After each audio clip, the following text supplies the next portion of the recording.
नमस्कार साथियों, एक बार फिर से स्वागत है आप सभी का हमारे इस चैनल पर। साथियों, पिछले वीडियो में हम चर्चा कर रहे थे राज्य व्यवस्था पर। पिछले वीडियो में हमने जाना कि राज्य व्यवस्था क्या है, उसकी परिभाषा और उसकी विशेषताएं।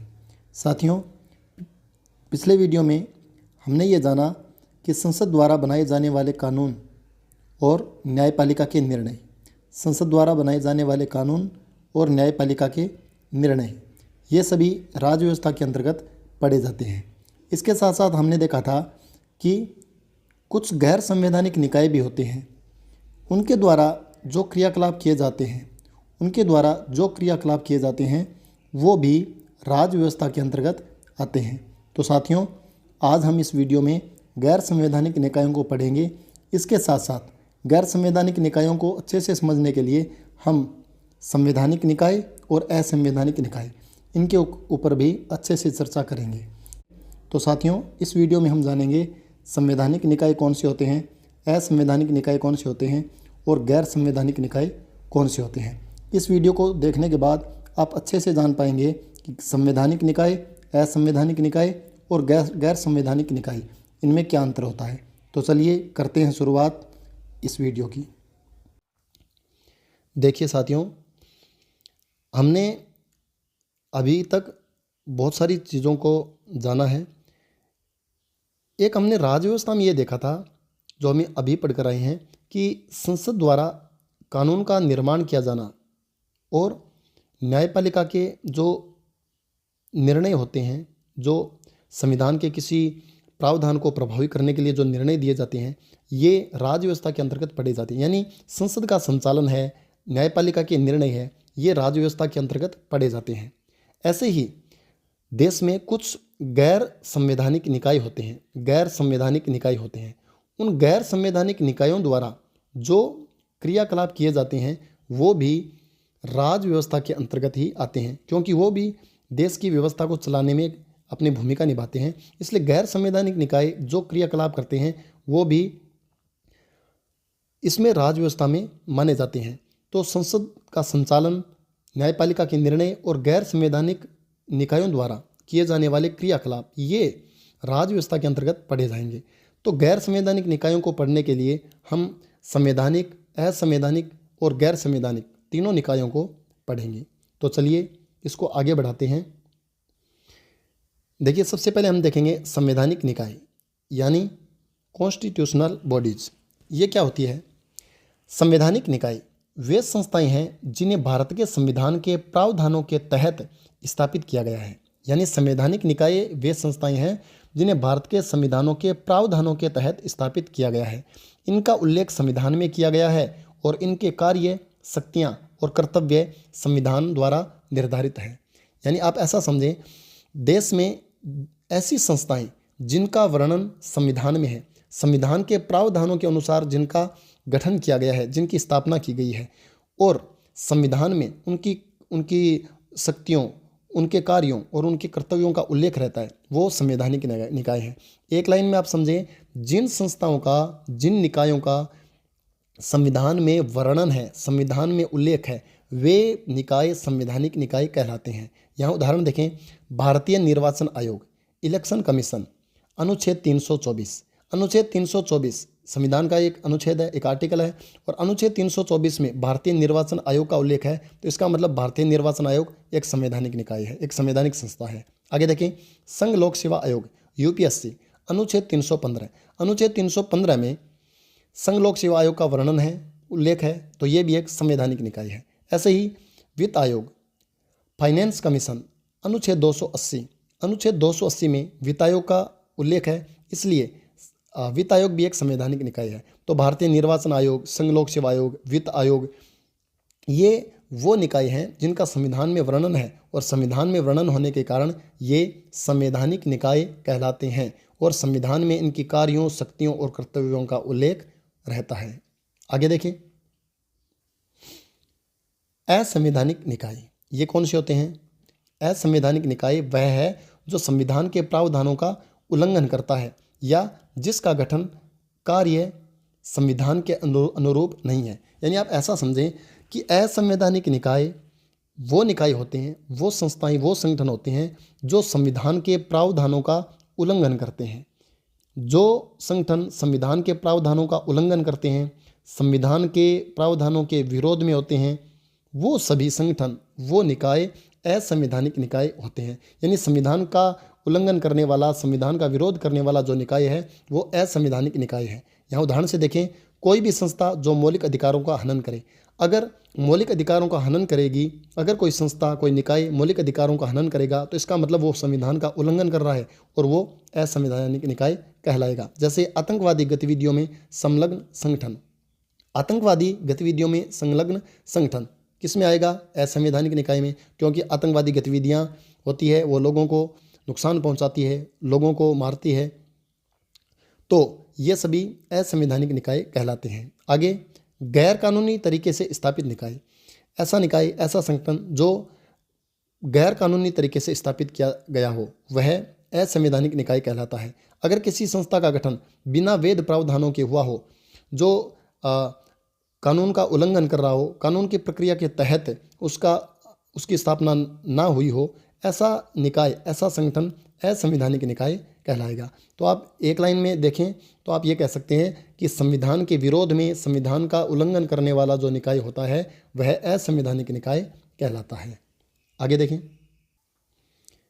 आगे है गैर संवैधानिक निकाय, जिनकी हम बात कर रहे थे, यानी नॉन कॉन्स्टिट्यूशनल बॉडीज।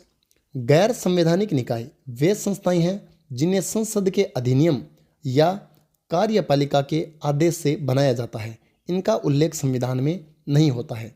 आप ध्यान से देखें, गैर संवैधानिक निकाय कौन से होते हैं? जिनका गठन संसद के अधिनियम, संसद कानून बना करके जिनका गठन कर देती है, या कार्यपालिका अपने आदेश के द्वारा जिनका गठन कर देती है, वो गैर संवैधानिक निकाय होते हैं। इनका संविधान में उल्लेख नहीं होता है। देखिए, इन दोनों के उदाहरण हम देखते हैं। सबसे पहले आप देखें, राष्ट्रीय मानवाधिकार आयोग, NHRC, यानी नेशनल ह्यूमन राइट्स कमीशन। देखें, राष्ट्रीय मानवाधिकार आयोग, राष्ट्रीय मानवाधिकार आयोग की स्थापना 12 अक्टूबर 1993 को की गई, लेकिन किसके तहत? 1993 के अधिनियम के तहत। जैसे हमने अभी देखा था कि गैर संवैधानिक निकाय वे निकाय हैं जिन्हें संसद के अधिनियम के तहत बनाया जाता है, वो गैर संवैधानिक निकाय है। तो राष्ट्रीय मानवाधिकार आयोग को कैसे बनाया गया? 1993 के अधिनियम के तहत 12 अक्टूबर 1993 को इसको बनाया गया। 12 अक्टूबर 1993 को इसकी स्थापना की गई। तो किसी अधिनियम के तहत किसी निकाय की स्थापना की जाती है, तो यानी संसद कानून बना करके अधिनियम से किसी निकाय की स्थापना करती है, वह निकाय, वह संस्था गैर संवैधानिक निकाय कहलाता है। आगे देखें, दूसरा एक है नीति आयोग। पहले इसकी सामान्य जानकारी देखें। नीति आयोग, यह योजना आयोग के स्थान पर स्थापित हुआ, यानी नीति आयोग की स्थापना योजना आयोग के स्थान पे की गई है। योजना आयोग की स्थापना 15 मार्च 1950 को की गई थी, लेकिन इसकी जगह नीति आयोग बना दिया गया और नीति आयोग की स्थापना 1 जनवरी 2015 को की गई थी। अब देखें, नीति आयोग गैर संवैधानिक निकाय कैसे है? हमने इसमें देखा कि कार्यपालिका के आदेश से जो निकाय बनाए जाते हैं वो भी गैर संवैधानिक निकाय होते हैं। यानी संसद के अधिनियम से और कार्यपालिका के आदेश से जो निकाय बनाए जाते हैं वो गैर संवैधानिक निकाय होते हैं। तो यहाँ पर योजना आयोग के स्थान पर जो नीति आयोग की स्थापना की गई है, ये नीति आयोग भी एक गैर संवैधानिक निकाय है, क्योंकि नीति आयोग की स्थापना प्रधानमंत्री के परामर्श से या प्रधानमंत्री की सिफारिश से राष्ट्रपति ने एक आदेश के जरिए की थी। तो यहाँ पर है कार्यपालिका के आदेश से बनाया जाता है। तो प्रधानमंत्री की सिफारिश से, प्रधानमंत्री के परामर्श से राष्ट्रपति ने एक आदेश से नीति आयोग की स्थापना की थी। तो कार्यपालिका के आदेश से नीति आयोग की स्थापना हुई, तो नीति आयोग भी क्या हो गया? एक गैर संवैधानिक निकाय हो गया। यानी आप ऐसा समझें कि संसद के अधिनियम द्वारा और कार्यपालिका के आदेश द्वारा जो निकाय स्थापित होता है वह निकाय गैर संवैधानिक निकाय कहलाता है।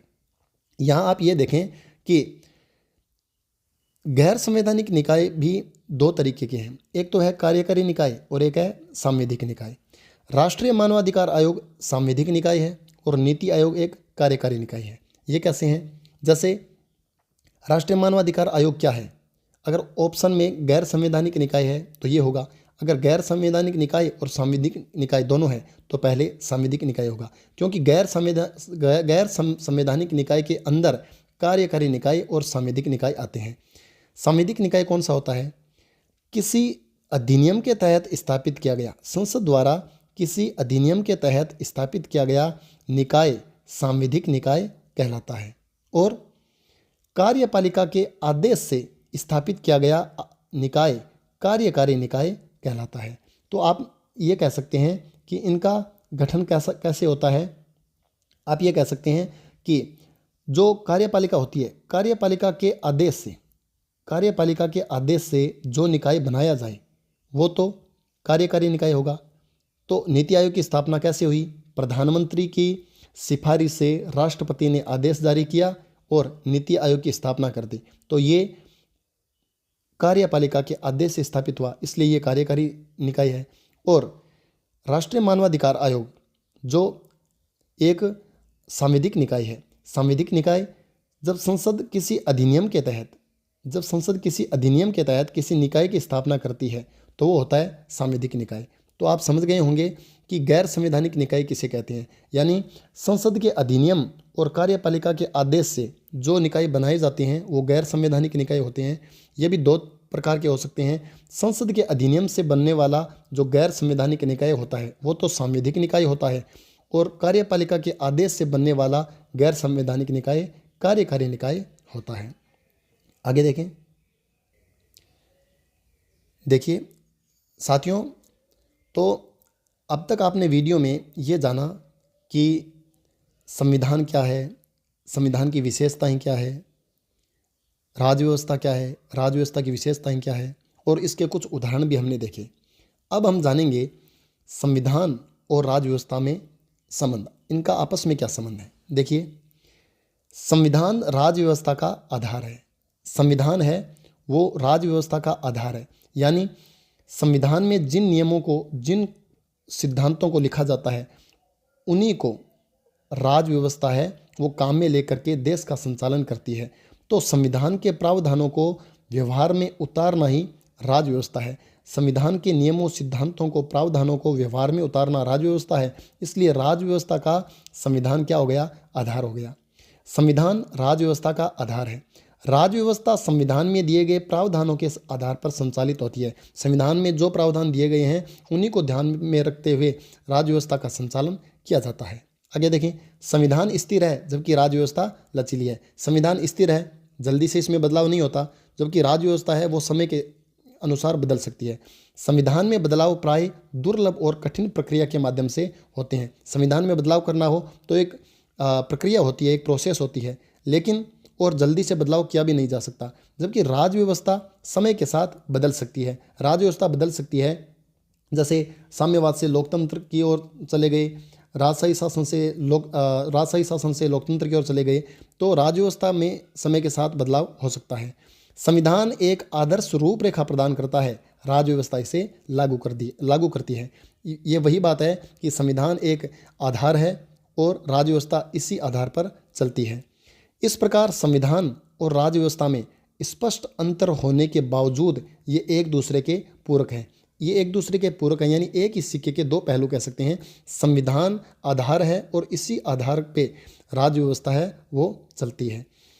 तो साथियों, उम्मीद करता हूँ कि इस वीडियो को देखने के बाद आपको संविधान और राजव्यवस्था में अंतर मालूम हुआ है, और उम्मीद करता हूँ, आशा करता हूँ कि ये वीडियो आपको पसंद आया होगा। साथियों, ये वीडियो देख कर के आपको कैसा लगा, आपको हमारी सामग्री कैसे लगी, आप कमेंट करके ज़रूर बताएं और अपनी जो भी राय हो वो ज़रूर दें। मिलते हैं अगले वीडियो में एक नई जानकारी के साथ। तब तक के लिए धन्यवाद।